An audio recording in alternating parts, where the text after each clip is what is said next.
Nu ką, vėl pratęsimas. Jau mėsa rūkinasi apie 18 valandų. Šiandien, aišku, jinai rūkinasi apie 8 valandas. Dūmų vis dar turim. Aišku, jau rūkinimas į pabaigą. Panašiai generatoriaus užteks dar 2 valandų. Ką, pasižiūrim rezultatą. Nežinau, kaip perduos tą vaizdą, bet vaizdas tikrai labai pasakiškas. Net ir žmona apžiūrėjus. Lašinukai tikrai labai gražios gintarinės spalvos.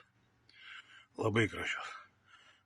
Praktiškai nieko nesiskiria, jeigu pirktumėt iš parduotuvės. Aišku, dėl skonio neaišku, kas čia bus. Bet, manyčiau, marinavau, kaip sakyt, sūdžiau pagal savo amžinatilsį močiutės receptą. Paprasčiausiai druska, pipirai ir česnakas. Tai, kad, aišku, baigsiu rūkimą jau šiandien. Kiek išrūks, tiek išrūks. Paskui nešiu visais tuos lašinukus į vėsią namo vietą. Ir laikysiu pagal rekomenduotą laiką, ne mažiau paros. Kad į dūmas įsikvėptų. Tai va, kol kas tiek. Sekantis video jau bus tikriausiai kaip ragausim, bandysim ragauti lašinukų. Kol kas tiek, iki.